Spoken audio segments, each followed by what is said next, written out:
Hello friends, स्वागत है आप सबका आपका अपना यूट्यूब चैनल अब पढ़ेगा इंडिया में।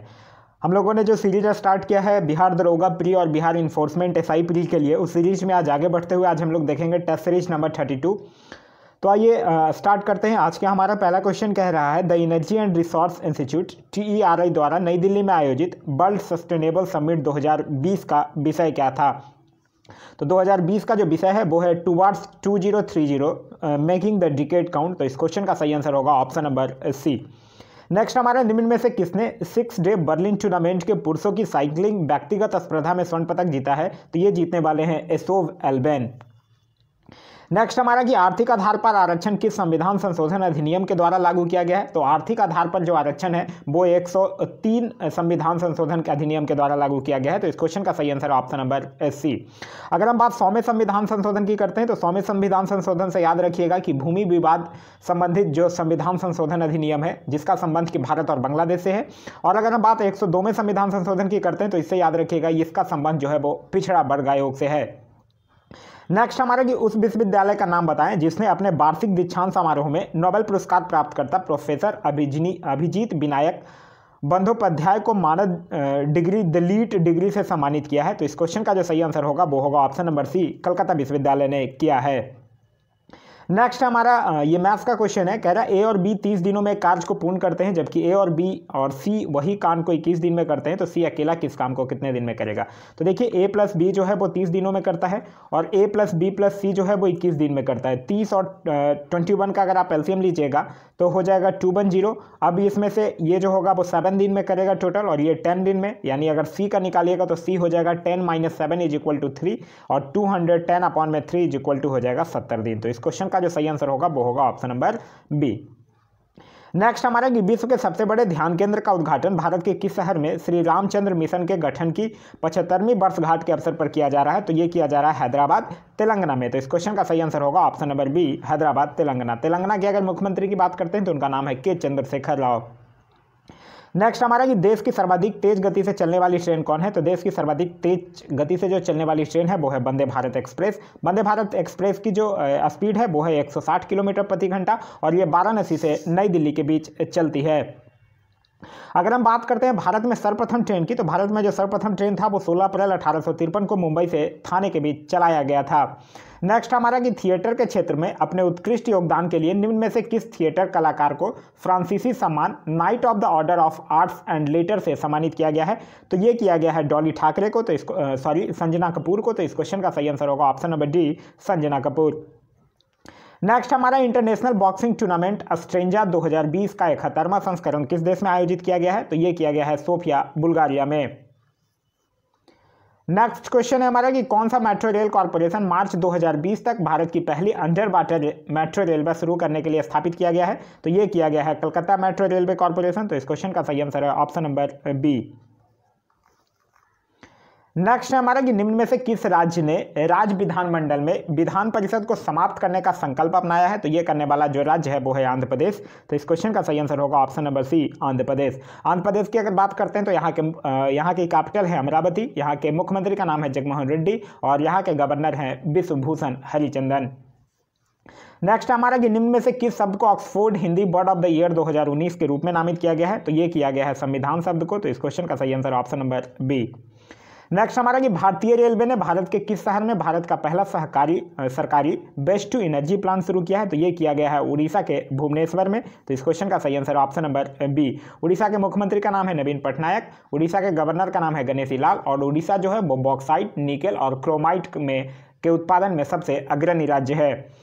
नेक्स्ट हमारा कि किस राज्य सरकार ने वर्चुअल पुलिस स्टेशन लॉन्च किया है जहां लोग पुलिस स्टेशन आए बिना अपने संबंधित जिले से ही शिकायत दर्ज कर सकते हैं। तो ऐसा करने वाला जो राज्य है वो है उड़ीसा। एक चीज़ यहाँ एक से रिलेटेड एक और क्वेश्चन है, उसे कंफ्यूज नहीं होइएगा, वो है FIR आपके द्वार योजना। तो वो राज्य जो है वो है मध्य प्रदेश। नेक्स्ट है हमारा कि खालिद बिन खलीफा बिन अब्दुल अजीज अल थानी को किस देश का नया प्रधानमंत्री नियुक्त किया गया है। तो ये किया गया है कतर का। तो इस क्वेश्चन का सही answer option number B. Next हमारा कि विश्व सामाजिक रिपोर्ट के अनुसार भारत सफलतापूर्वक जनसंख्या समूहों के बीच असमानताओं को कम करने के लिए डिजिटल प्लेटफॉर्मों का उपयोग करने में कामयाब रहा। निम्न में से कौन सा यह रिपोर्ट जो है वो कौन प्रकाशित करता है। तो यह रिपोर्ट जो है वो संयुक्त राष्ट्र आर्थिक और सामाजिक कल्याण विभाग करता है। तो इस क्वेश्चन का सही answer option number A.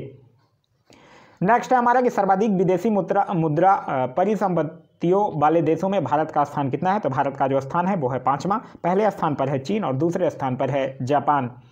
Next हमारा कि भारतीय नौसेना ने चक्रवात डायने से प्रभावित किस देशों के लोगों की सहायता हेतु दक्षिणी हिंद महासागर में ऑपरेशन वेनिला का शुभारंभ किया है। तो ऑपरेशन वेनिला का शुभारंभ जो है वो भारतीय नौसेना ने मेडागास्कर में किया है।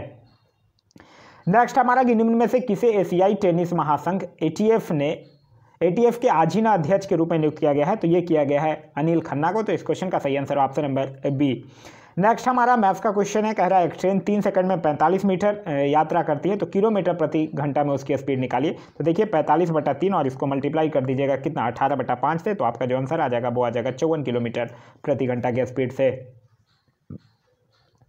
नेक्स्ट हमारा कि रॉलेट एक्ट के विरोध में किसने लगान न देने का आंदोलन चलाने का सुझाव दिया था। तो ये दिए थे स्वामी श्रद्धानंद ने। तो इस क्वेश्चन का सही आंसर है option number D, Swami Shraddhanand. Rowlatt act की अगर बात करते हैं तो ये 1919 ईस्वी में पारित किया गया था और इसको हम लोग काला कानून के नाम से, न वकील, न अपील और न दलील के नाम से भी जानते हैं।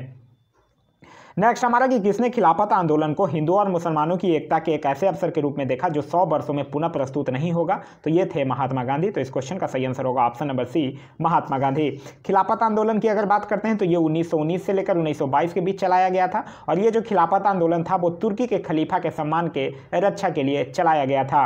और जो खिलाफत आंदोलन के प्रमुख थे वो थे मौलाना मोहम्मद अली और मौलाना शौकत अली, जिनको कि हम अली बंधु के नाम से भी जानते हैं। नेक्स्ट हमारा कि जुलाई 1922 की वर्धा में महात्मा गांधी ने कांग्रेस की कार्यकारिणी समिति में भारत छोड़ो आंदोलन का चर्चा किया, तब उस समिति के अध्यक्ष कौन थे। तो तब उस समिति के अध्यक्ष जो थे अबुल कलाम आज़ाद। तो इस क्वेश्चन का सही आंसर होगा option number B, Abul Kalam Azad. Abul Kalam Azad की अगर बात करते हैं तो इनसे याद रखिएगा ये सबसे अधिक समय तक कांग्रेस के अध्यक्ष के पद पर रहे और कांग्रेस के अब तक के सबसे कम उम्र में कांग्रेस के अध्यक्ष बनने वाले भी नेता अबुल कलाम आज़ाद ही है। भारत छोड़ो आंदोलन की अगर बात करते हैं तो भारत छोड़ो आंदोलन जो है वो 9 अगस्त 1942 को आरंभ होता है और इसको अगस्त क्रांति के नाम से भी जाना जाता है। नेक्स्ट है हमारा कि निम्न में से किस सुल्तान ने कुतुब मीनार की 5वीं मंजिल का निर्माण करवाया था। तो देखिए कुतुब मीनार की नींव तो रखा था गुलाम वंश का जो शासक था, संस्थापक था कुतुबुद्दीन ऐबक। फिर इसको पूरा करने का जो श्रेय है वो कुतुबुद्दीन ऐबक के दामाद इल्तुतमिश को जाता है और फिर इसका जो पूर्ण निर्माण का श्रेय जो है वो फिरोज शाह तुगलक और सिकंदर लोदी को जाता है। तो इस क्वेश्चन का जो सही आंसर होगा वो होगा option number C, Firoz Shah Tughlaq. Next हमारा कि ख्वाजा मोइनुद्दीन चिश्ती किसके शिष्य थे। तो ख्वाजा मोइनुद्दीन जो चिश्ती थे वो ख्वाजा उस्मान हुरानी के शिष्य थे। तो इस क्वेश्चन का सही आंसर होगा ऑप्शन नंबर सी। और चिश्ती सिलसिला को अगर लोकप्रिय बनाने का जो श्रेय है वो यही ख्वाजा मोइनुद्दीन चिश्ती को ही जाता है और इनका दरगाह जो है वो अजमेर में स्थित है। नेक्स्ट हमारा कि संयुक्त राज्य अमेरिका के किस राज्य को ब्लू ग्रास स्टेट कहा जाता है। तो ये कहा जाता है केंटकी राज्य को। तो इस क्वेश्चन का सही आंसर होगा ऑप्शन नंबर बी। नेक्स्ट हमारा निम्नलिखित में से कौन सा बाह्य पतन का विशिष्ट उदाहरण है। तो हल्दिया जो है वो बाह्य पतन का विशिष्ट उदाहरण है। तो इस क्वेश्चन का सही answer option number B. Next हमारा कि भारत में निम्नलिखित में से कौन सा क्षेत्र जो है वो उच्च तीव्रता के भूकंपीय मेखला में नहीं आता है। तो भारत का जो कर्नाटक पठार है ये उच्च तीव्रता के भूकंपीय मेखला में नहीं आता है। अगर हम लोग बात करते हैं विश्व में सर्वाधिक भूकंप की, तो विश्व में जो सर्वाधिक भूकंप है वो प्रशांत महासागर में आता है। प्रशांत महासागर प्रक्षेत्र में विश्व का जो 68% भूकंप है वो यहीं आता है। भूकंप की अगर तीव्रता की बात करते हैं तो ये रिक्टर स्केल से मापा जाता है। नेक्स्ट हमारा कि वैश्विक लैंगिक अंतराल रिपोर्ट किस संस्था द्वारा जारी किया जाता है। तो ये जारी किया जाता है वर्ल्ड इकोनॉमिक फोरम यानी विश्व आर्थिक मंच के द्वारा। विश्व आर्थिक मंच के द्वारा बहुत सारे रिपोर्ट जारी किए जाते हैं जैसे कि वैश्विक प्रतिस्पर्धा सूचकांक, वैश्विक ऊर्जा संक्रमण सूचकांक, पर्यावरण प्रदर्शन सूचकांक, ग्लोबल सोशल मोबिलिटी इंडेक्स। ये सब इंडेक्स जो है वो विश्व आर्थिक मंच के द्वारा जारी किया जाता है। नेक्स्ट हमारा कि आपका बैंक आपके द्वार किस बैंक की टैगलाइन है। तो आपका बैंक आपके द्वार जो है वो इंडिया पोस्ट पेमेंट बैंक का टैगलाइन है जो कि अगस्त 2018 में इसकी स्थापना की गई थी। एक चीज़ और याद रखिएगा कि विश्व में जो सबसे अधिक पोस्ट ऑफिस की संख्या है वो हमारे देश भारत में ही है। नेक्स्ट हमारा कि 2020 ऑस्ट्रेलियन ओपन पुरुष एकल खिताब किसने जीता था। तो 2020 ऑस्ट्रेलियन ओपन खिताब जो है वो सर्बिया के नोवाक जोकोविच जीतते हैं। तो इस क्वेश्चन का सही आंसर होगा ऑप्शन नंबर सी। अगर यही महिला एकल पूछ देता है तो महिला एकल जीतती हैं सोफिया केनिन। नेक्स्ट है हमारा कि वार्षिक काला घोड़ा महोत्सव 2020 में मनाया गया था। तो वार्षिक काला घोड़ा महोत्सव जो है वो मुंबई में मनाया गया था। तो इस क्वेश्चन का सही आंसर होगा ऑप्शन नंबर डी। नेक्स्ट हमारा कि क्रांतिकारी रवि सिंह का हाल ही में निधन हो गया है, वह किस भाषा में लेखन हेतु प्रसिद्ध हैं। तो ये जो है वो उड़िया में है प्रसिद्ध। तो इस क्वेश्चन का सही आंसर होगा option number C, Odia. Next हमारा कि कोई निश्चित राशि, मैथ्स का क्वेश्चन है, कि प्रतिवर्ष 10% के हिसाब से 2 वर्षों के लिए चक्रवृद्धि ब्याज 420 रुपये है, तो समान अवधि पर समान दर के समान राशि पर साधारण ब्याज क्या होगा। तो देखिए 10% की अगर फ्रैक्शन वैल्यू निकालिएगा तो 1/10 आएगा। तो आप 2 वर्ष है तो 10 से 11 और 10 से 11 2 बार कर सकते हैं। तो यहाँ ये हो जाएगा 100 और ये हो जाएगा 121। यहाँ डिफरेंस कितना है 21 का। तो 21 का जो डिफरेंस है वो किसके बराबर होगा, 420 रुपये के बराबर होगा। तो 1 यूनिट की वैल्यू हो जाएगी 20। तो यहाँ से मूलधन अगर आप 100 यूनिट मानते हैं तो 2000 रुपया मूलधन निकल जाएगा और फिर साधारण ब्याज निकाल लीजिएगा तो आपका जो आंसर आ जाएगा वो आ जाएगा 400। तो इस क्वेश्चन का सही आंसर होगा ऑप्शन नंबर ए। नेक्स्ट हमारा कि किस वर्ष मुंबई में पहली भारतीय कपड़ा मिल स्थापना किया गया था। तो मुंबई में पहली जो भारतीय कपड़ा मिल है वो 1854 में कवासजी डाबर के द्वारा शुरू किया गया था। तो इस क्वेश्चन का सही आंसर होगा ऑप्शन नंबर डी। लेकिन एक चीज़ यहाँ से याद रखिएगा, सर्वप्रथम जो था वो पश्चिम बंगाल के फोर्ट ग्लोस्टर में सूती वस्त्र कारखाना खोला गया था 1818 में, जो कि असफल हो गया था। नेक्स्ट हमारा कि चीन ने तिब्बत पर कब कब्जा किया था। तो चीन जो था वो तिब्बत पर 1959 में कब्जा किया है। तो इस क्वेश्चन का सही आंसर होगा ऑप्शन नंबर ए। नेक्स्ट हमारा कि हाथियों के साथ दुर्व्यवहार को रोकने के लिए किस ट्रेन की सीटों पर हाथियों की सवारी नहीं करने के संदेश मुद्रित किए गए हैं। तो ये किया गया है गतिमान एक्सप्रेस पर। तो इस क्वेश्चन का सही आंसर होगा ऑप्शन नंबर डी, गतिमान एक्सप्रेस। हाथियों से एक चीज़ याद रखिएगा कि भारत में सर्वप्रथम मथुरा में हाथियों के लिए एक अस्पताल भी खोला गया है।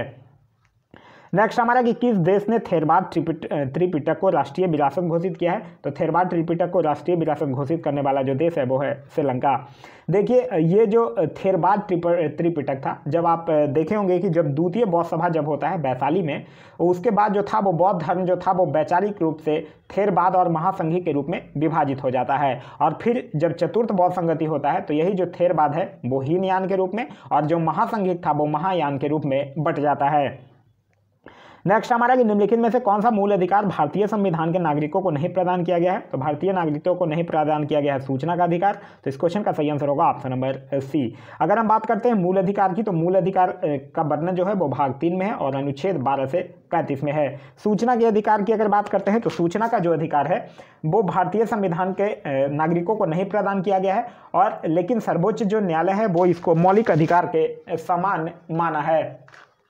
नेक्स्ट है हमारा क्वेश्चन नंबर 40। क्वेश्चन नंबर 40 कह रहा है निवारक नज़रबंदी के अंतर्गत किसी व्यक्ति को बिना मुकदमा चलाए कितने दिनों तक बंदी बनाया जा सकता है। तो अगर हम लोग बात करते हैं, यहाँ क्वेश्चन कह रहा है निवारक नज़रबंदी के अंतर्गत, तो निवारक नज़रबंदी के अंतर्गत 3 माह तक कर सकते हैं। तो इस क्वेश्चन का सही आंसर होगा ऑप्शन नंबर बी, 3 माह तक। नेक्स्ट हमारा कि फ्लिप्सबर्ग किन के मध्य संबंध को व्यक्त करता है। तो फ्लिप्सबर्ग की अगर बात करते हैं तो मुद्रास्फीति और बेरोजगारी के मध्य संबंध बताता है। अगर फ्लिप्सबर्ग की अगर बात करते हैं तो मांग बढ़ने में मजबूरी बढ़ती है और तथा मांग में कमी आने पर मजदूरी में क्या हो जाती है, कमी आ जाती है। तो इस क्वेश्चन का जो सही आंसर होगा वो होगा ऑप्शन नंबर बी, मुद्रास्फीति एवं बेरोजगारी। नेक्स्ट हमारा कि अंतर्राष्ट्रीय मुद्रा कोष की स्थापना किस समझौते के अंतर्गत हुई है। तो अंतर्राष्ट्रीय मुद्रा कोष की जो स्थापना है वो ब्रेटन वुड्स समझौते के अंतर्गत किया गया है। तो इस क्वेश्चन का सही आंसर होगा option number B, Bretton Woods समझौता। और कब किया गया है, 1945 में। अभी तत्कालीन इसके हेड का नाम है क्रिस्टलिना जॉर्जीवा। टोटल 190 सदस्य हैं। यहाँ याद रखने वाली जो बात है वो ये है कि इसका जो 190वां जो सदस्य है वो बना है अंडोरा। नेक्स्ट हमारा कि भारत में झूम खेती के अंतर्गत भूमि का सर्वाधिक प्रतिशत किस राज्य में है। तो झूम खेती के अंतर्गत जो सर्वाधिक प्रतिशत है वो है नागालैंड में। तो इस क्वेश्चन का सही आंसर होगा option number D, Nagaland. Nagaland के अगर गवर्नर की बात करते हैं तो गवर्नर का नाम है RN रवि और यहाँ के मुख्यमंत्री का नाम है नेफ्यू रियो। नेक्स्ट हमारा कि निम्न में से किसे मातृभूमि साहित्य पुरस्कार 2020 के लिए उनकी अनुवादित पुस्तक ब्लू इज लाइक ब्लू हेतु सम्मानित किया गया है। तो ये किया गया है विनोद कुमार शुक्ल को। तो इस क्वेश्चन का सही आंसर है ऑप्शन नंबर डी। नेक्स्ट हमारा कि विश्व आर्द्र भूमि दिवस प्रतिवर्ष कब मनाया जाता है। तो विश्व आर्द्र भूमि दिवस की अगर बात करते हैं तो ये प्रतिवर्ष 2 फरवरी को मनाया जाता है। फरवरी से कुछ और इंपॉर्टेंट डेज याद रखिएगा, जैसे 4 फरवरी को विश्व कैंसर दिवस, 20 फरवरी को विश्व सामाजिक न्याय दिवस, 21 फरवरी को विश्व मातृभाषा दिवस और 28 फरवरी को राष्ट्रीय विज्ञान दिवस मनाया जाता है। नेक्स्ट हमारा कि निम्न में से किसके द्वारा इंग्लिश प्रो नामक मोबाइल ऐप लॉन्च किया गया है। तो इंग्लिश प्रो जो नामक जो मोबाइल ऐप है वो हमारे शिक्षा मंत्री रमेश पोखरियाल के द्वारा लॉन्च किया गया है। नेक्स्ट हमारा कि बिहार का सर्वोच्च साहित्यिक सम्मान कौन है। तो बिहार का जो सर्वोच्च साहित्यिक सम्मान है वो है फणीश्वर नाथ रेणु साहित्यिक पुरस्कार। तो इस क्वेश्चन का सही आंसर है ऑप्शन नंबर ए। नेक्स्ट हमारा कि भारत में विश्व के कितने प्रतिशत आबादी वास करती है। तो भारत में विश्व के 17.5% आबादी वास करती है और अगर भूमि का देखा जाए तो विश्व की भूमि का 2.42% जो है वो भूमि भारत में है। नेक्स्ट हमारा कि भारत रत्न किस अवसर पर प्रदान किया जाता है, तो भारत रत्न जो है वो 26 जनवरी यानी गणतंत्र दिवस के अवसर पर प्राप्त किया जाता है। अगर हम बात करते हैं भारत रत्न की, तो ये भारत का सर्वोच्च नागरिक सम्मान है और 2019 में जो भारत रत्न है वो 3 इंसान को, प्रणब मुखर्जी, भूपेन हजारिका और नानाजी देशमुख को मिला है। नेक्स्ट हमारा कि विभिन्न देशों के राष्ट्रीय प्रतीक का कौन सा मिलान सही नहीं है, तो इसमें भारत का तिरंगा झंडा यही मिलान सही नहीं है, क्योंकि भारत का जो राष्ट्रीय प्रतीक है वो है अशोक चक्र, जिसको कि सारनाथ के सिंह स्तंभ से लिया गया है। उसमें 24 तीलियां हैं और भारत सरकार ने इसे 26 जनवरी 1950 को अपनाया है। नेक्स्ट हमारा कि पालघाट निम्नलिखित में से किन के मध्य स्थित है, तो पालघाट की अगर बात करते हैं तो ये नीलगिरी और अन्नामलाई पहाड़ियों के बीच स्थित है। तो इस क्वेश्चन का सही आंसर होगा ऑप्शन नंबर बी, नीलगिरी और अन्नामलाई पहाड़ियाँ यानी केरल और तमिलनाडु के मध्य स्थित है। नेक्स्ट हमारा भारत के किस भाग में सर्वाधिक दैनिक तापांतर पाया जाता है, तो सर्वाधिक दैनिक तापांतर जो है वो राजस्थान के जैसलमेर में पाया जाता है। तो इस क्वेश्चन का जो सही आंसर होगा वो होगा ऑप्शन नंबर डी, जैसलमेर से याद रखिएगा। जैसलमेर जो है वो भारत का सबसे गर्म जिला है और सबसे अधिक जो भारत में थार मरुस्थल का जो विस्तार भी है वो भी जैसलमेर में ही है। नेक्स्ट हमारा कि आम्र वर्षा संबंधित है, तो आम्र वर्षा जो है वो बिहार एवं बंगाल में मार्च अप्रैल में होने वाली वर्षा को कहा जाता है। और एक चीज़ और यहाँ से याद रखिएगा, आम्र वर्षा को कर्नाटक में चेरी ब्लॉसम भी कहते हैं। नेक्स्ट हमारा भारत में निम्नलिखित में से कौन सा मृदा प्रारूप लोहे के अतिरिक्त होने के कारण अनुर्वर होता जा रहा है, तो ये है लैटेराइट। तो इस क्वेश्चन का सही आंसर होगा ऑप्शन नंबर डी, लैटेराइट मिट्टी। लैटेराइट मिट्टी से एक चीज़ याद रखिएगा, लैटेराइट मिट्टी जो है वो चाय, कॉफ़ी, रबड़, इलायची ये सब के लिए उपयुक्त माना जाता है और इसमें एल्युमिनियम की बहुलता होती है। नेक्स्ट हमारा कि बहुदेशीय नदी घाटी परियोजनाओं को आधुनिक भारत का मंदिर किसने कहा था, तो आधुनिक भारत का मंदिर बहुदेशीय घाटी परियोजनाओं को जवाहरलाल नेहरू के द्वारा कहा गया है। तो इस क्वेश्चन का सही आंसर होगा option number B, Jawaharlal Nehru. और भारत का जो प्रथम नदी घाटी परियोजना है वो है दामोदर घाटी परियोजना, जिसकी शुरुआत 1948 में किया गया था। नेक्स्ट है हमारा कि टाइटन किसका सबसे बड़ा उपग्रह है, तो टाइटन की अगर बात करते हैं तो ये शनि का सबसे बड़ा उपग्रह है। तो इस क्वेश्चन का सही आंसर होगा ऑप्शन नंबर डी, शनि। और अगर हम टाइटन की भी बात करते हैं तो टाइटन जो भी है वो सौर मंडल का दूसरा सबसे बड़ा उपग्रह है। शनि की अगर बात करते हैं तो शनि को काला ग्रह भी कहते हैं। नेक्स्ट हमारा कि पृथ्वी पर मूलतः एक विशाल भूखंड था जिसे कहते हैं, तो पृथ्वी पर मूलतः एक विशाल भूखंड था जिसे हम लोग पौंजिया कहते हैं। तो इस क्वेश्चन का सही आंसर होगा ऑप्शन नंबर बी। और पौंजिया के चारों तरफ जो जल वाले क्षेत्र है उसको पैथालासा कहते हैं और पौंजिया के उत्तरी भाग को अंगारा लैंड और पौंजिया के दक्षिणी भाग को गोंडवाना लैंड कहते हैं। नेक्स्ट हमारा कि निम्नलिखित महाद्वीपों में से किसमें प्रति व्यक्ति भूमि सर्वाधिक है, तो प्रति व्यक्ति भूमि जो है वो ऑस्ट्रेलिया महाद्वीप में सर्वाधिक है। नेक्स्ट हमारा कि भारत के स्वतंत्रता के पश्चात प्रथम मंत्रिमंडल का कानून मंत्री कौन था, तो प्रथम मंत्रिमंडल के कानून मंत्री थे बी.आर. अम्बेडकर। तो इस क्वेश्चन का सही आंसर होगा option number D, B R. Ambedkar. अगर हम एस.पी. मुखर्जी यानी श्यामा प्रसाद मुखर्जी की बात करते हैं तो ये स्वतंत्र भारत के प्रथम उद्योग मंत्री थे। बलदेव सिंह की बात करते हैं तो अंतरिम सरकार में इनको रक्षा मंत्री बनाया गया था। और के मुंशी की बात करते हैं तो ये कार्य संचालन समिति के अध्यक्ष थे। नेक्स्ट हमारा कि लोकसभा में राज्यभर सीटों का जो आवंटन है वो 1971 की जनगणना पर आधारित है। यह निर्धारण किस वर्ष तक यथावत रहेगा, तो ये 2026 तक यथावत रहेगा। नेक्स्ट हमारा निम्नलिखित धातुओं में से उसकी अभिक्रियाशीलता के क्रम में व्यवस्थित कीजिए, तो सोडियम, मैग्नीशियम, एल्युमिनियम, जिंक। तो ऑप्शन नंबर ए ही सही होगा। अगर हम सबसे अधिक अभिक्रियाशील धातु की बात करते हैं तो वो है पोटेशियम और सबसे कम अभिक्रियाशील धातु जो है वो है सोना। नेक्स्ट हमारा कि श्वेत प्रकाश कितने रंगों के मेल से बना है, तो श्वेत प्रकाश जो है वो 7 रंगों के मेल से बना है। तो इस क्वेश्चन का सही आंसर होगा ऑप्शन नंबर डी। इसमें याद रखिएगा लाल, हरा और नीला को प्राथमिक रंग कहा जाता है। लाल रंग का जो तरंगदैर्घ्य है वो सबसे ज़्यादा होता है, इसलिए जो उसका अपवर्तनांक है वो सबसे कम होगा। बैगनी रंग के तरंगदैर्घ्य सबसे कम होता है और अपवर्तनांक जो है वो सबसे अधिक होता है। नेक्स्ट हमारा कि जैसे ही कोई तारा दानव प्रावस्था में पहुंचता है यानी सुपरनोवा स्टेज में पहुंचता है तो उसका भविष्य निर्भर करता है, तो उसका भविष्य जो है वो उसके द्रव्यमान पर निर्भर करता है। नेक्स्ट हमारा डायोड का प्रयोग किया जाता है, तो डायोड का जो प्रयोग है वो रेक्टिफिकेशन के लिए यानी दृष्टिकरण के लिए प्रयोग किया जाता है। नेक्स्ट हमारा केक यानी ब्रेड में सोडियम बाइकार्बोनेट मिलाकर गर्म करने पर केक फूल जाता है, क्योंकि इस अभिक्रिया के दौरान क्या होता है, कार्बन डाइऑक्साइड गैस उत्पन्न होती है। तो इस क्वेश्चन का सही आंसर होगा ऑप्शन नंबर ए। नेक्स्ट है हमारा कि एक वस्तु जिसकी चिन्हित मूल्य 100 रुपये है, 10% की खरीदी पर छूट पर खरीदा गया, तो देखिए 100 रुपया है उसका MRP, 10% अगर छूट दे दिया यानी 90 रुपया में आप खरीदे हैं और 25% के लाभ पाने के लिए तो 90/100 इंटू में 125 कर दीजिएगा, तो आपका जो आंसर आ जाएगा वो आ जाएगा 112 रुपये 50 पैसे। तो इस क्वेश्चन का सही आंसर होगा ऑप्शन नंबर डी। नेक्स्ट हमारा कि 60 डिग्री पर झुके दो समतल दर्पणों के बीच रखी गई गेंद के प्रतिबिंब बनेंगे। तो देखिए गेंद के प्रतिबिंबों की संख्या के लिए आप लोगों ने एक फार्मूला पढ़ा होगा, n बराबर 360 अपॉन में थीटा माइनस में 1। यहाँ पे दिया हुआ है 60 डिग्री, तो 60 डिग्री अगर आप यहाँ पे रखते हैं तो 60 से ये 6 टाइम्स कैंसिल हो जाता है, तो 6 - 1 यानी जो आपका करेक्ट आंसर होगा वो होगा ऑप्शन नंबर डी 5। नेक्स्ट हमारा कि वेसोप्रेसिन हार्मोन का मुख्य कार्य क्या है। तो देखिए रक्त दाब बढ़ाना हाँ है, धमनियों को सिकोड़ना हाँ है, वृक्क नलिकाओं से जल का पूर्ण शोषण ये भी है। तो इस क्वेश्चन का सही आंसर होगा option number D. Vasopressin hormone की बात करते हैं तो ये पीयूष ग्रंथि से निकलता है और ये जो है वो अग्र मस्तिष्क में पाया जाता है। नेक्स्ट हमारा निम्नलिखित में से कौन सा रक्त स्कंदन यानी ब्लड क्लॉटिंग के लिए अनिवार्य है। तो ब्लड क्लॉटिंग के लिए अनिवार्य है कैल्शियम। तो इस क्वेश्चन का सही आंसर होगा ऑप्शन नंबर सी। एक और आप लोगों को याद रखना होगा विटामिन के, जिसको कि हम लोग फाइब्रिनोजेन कहते हैं। इसके कारण से रक्त का थक्का जो है वो जमता है। नेक्स्ट हमारा निम्नलिखित में से किसके साथ प्रतिवर्ती क्रिया का संबंध है। तो प्रतिवर्ती क्रिया का जो संबंध है वो है स्पाइनल कॉर्ड यानी मेरुदंड से। तो इस क्वेश्चन का सही आंसर होगा ऑप्शन नंबर बी। और जो मेडुला ऑब्लंगाटा होता है उसी के पिछले भाग को हम लोग मेरुजो कहते हैं। नेक्स्ट हमारा कि प्रतिजन यानी एंटीजन एक ऐसा पदार्थ है जो, तो एंटीजन की अगर बात करते हैं तो एंटीजन एक ऐसा पदार्थ है जो कि प्रतिरक्षी के निर्माण को बढ़ावा देता है। तो इस क्वेश्चन का सही आंसर होगा ऑप्शन नंबर सी। एंटीजन की अगर बात करते हैं तो ये आरबीसी में पाया जाता है और यही अगर एंटीबॉडी पूछ ले तो वो डब्ल्यूबीसी में पाया जाता है।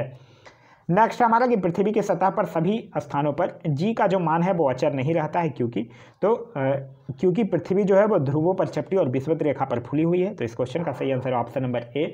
और इसी का जो रीजन है वो है कि ध्रुव पर जो जी का मान होता है वो सर्वाधिक होता है और विषुवत रेखा पर जो जी का मान है वो न्यूनतम होता है और पृथ्वी का जो केंद्र पर जो जी का मान है वो शून्य होता है। जैसे जैसे आप ध्रुव से विषुवत रेखा की ओर बढ़िएगा तो जी का मान जो होगा वो घटेगा और अगर विषुवत रेखा से ध्रुव की ओर बढ़िएगा तो जी का जो मान होगा वो बढ़ेगा।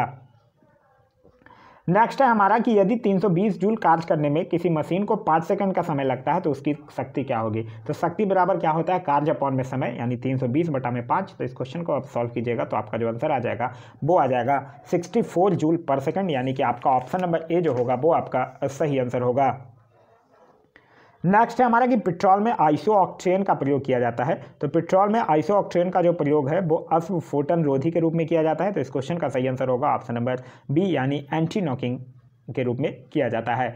एक चीज़ यहाँ से याद रखिएगा, पेट्रोल की अगर गुणवत्ता होती है तो वो ऑक्टेन संख्या से ज्ञात किया जाती है और डीजल की जो गुणवत्ता होती है वो सीटेन संख्या से ज्ञात किया जाता है। नेक्स्ट हमारा कि जीवाणु का आधारभूत पदार्थ यानी फंडामेंटल सब्सटेंस माना जाता है। तो ये किसको माना जाता है, जीव द्रव को माना जाता है। तो इस क्वेश्चन का सही आंसर होगा ऑप्शन नंबर डी जीव द्रव। जीव द्रव की अगर बात करते हैं तो जीव द्रव में 70 से 80% तक जल पाया जाता है। नेक्स्ट हमारा कि यदि किसी पिंड के संवेग को तिगुना कर दिया जाए तो उसकी गतिज ऊर्जा क्या होगी। तो देखिए गतिज ऊर्जा का जो फार्मूला होता है यानी काइनेटिक एनर्जी का जो फार्मूला होता है वो होता है हाफ mv²। यहाँ भी किसके स्क्वायर के फॉर्म में है तो अगर आप 3 गुना करिएगा तो 9 गुना बढ़ेगा। तो इस क्वेश्चन का जो सही आंसर होगा वो होगा ऑप्शन नंबर डी 9 गुना हो जाएगी। नेक्स्ट हमारा कि प्रकाश संश्लेषण फोटोसिंथेसिस की दर सबसे अधिक होती है। तो फोटोसिंथेसिस की अगर बात करते हैं तो फोटोसिंथेसिस की जो दर है वो सबसे अधिक लाल रंग में होती है, उसके बाद अगर पूछा जाए तब नीला, फिर पीला और फिर हरा। तो इस क्वेश्चन का जो सही आंसर होगा वो होगा ऑप्शन नंबर सी लाल रंग में। नेक्स्ट हमारा कि किसी तत्व का आयतन परमाणु के आयतन की तुलना में, तो किसी तत्व का जो आयतन है वो परमाणु की आयतन के तुलना में क्या होता है, अधिक होता है। तो इस क्वेश्चन का सही आंसर होगा ऑप्शन नंबर सी अधिक होता है। नेक्स्ट हमारा बिना निषेचन से बना फल कहलाता है। तो बिना निषेचन से जो बना फल है वो पार्थेनोकॉपी कहलाता है, जिसका उदाहरण है केला, अनानास, ये सब इसके उदाहरण हैं। नेक्स्ट हमारा कि खाए हुए भोजन का कितना प्रतिशत उपभोक्ता की जैव मात्रा में बदलता है। तो उपभोक्ता की जैव मात्रा में बदलता है लगभग 10%। तो इस क्वेश्चन का सही आंसर होगा ऑप्शन नंबर डी 10%। और कुल उपभोग किए गए भोजन का 10% ऊर्जा में बदलता है। यह जो सिद्धांत है वो सर्वप्रथम लिमेडन के द्वारा दिया गया था। नेक्स्ट हमारा कि साधारण कितने सिख मिसलों का उल्लेख मिलता है। तो साधारण 12 सिख मिसलों का उल्लेख मिलता है। तो इस क्वेश्चन का सही answer option number C. Next हमारा कि पेरी और स्टेपी प्रदेशों को निम्नलिखित में से किस फसल के लिए अत्यधिक उत्पादन के कारण विश्व का अन्न भंडार कहा जाता है। तो ये गेहूं के लिए, और विश्व का जो प्रमुख खाद्य फसल भी है वो भी गेहूं ही है। नेक्स्ट हमारा कि सर्वाधिक संघर्षों से भरा जीवन कहाँ पाया जाता है। तो सर्वाधिक संघर्षों से जो भरा जीवन है वो उष्ण मरुस्थल एवं टुंड्रा प्रदेशों में पाया जाता है। तो इस क्वेश्चन का सही आंसर होगा ऑप्शन नंबर ए। और अगर पूछ ले कि मानव जीवन के लिए सबसे उपयुक्त, तो मानव जीवन के लिए सबसे उपयुक्त जो है वो समशीतोष्ण जलवायु है। नेक्स्ट हमारा कि सर्वप्रथम किस समिति ने निर्वाचन आयोग को बहुसदस्यीय बनाने की सिफारिश की थी। अभी निर्वाचन आयोग जो है वो उसमें 3 सदस्यीय कमेटी है और इसको सर्वप्रथम संयुक्त संसदीय समिति ने बहुसदस्यीय समिति बनाने का सिफारिश किया था। तो इस क्वेश्चन का सही आंसर होगा ऑप्शन नंबर सी। और फिर जाकर अक्टूबर 1993 में जो निर्वाचन आयोग है वो बहुसदस्यीय बन जाता है। भारतीय संविधान की अगर बात करते हैं तो अनुच्छेद 324 से लेकर अनुच्छेद 329 में निर्वाचन आयोग से संबंधित है।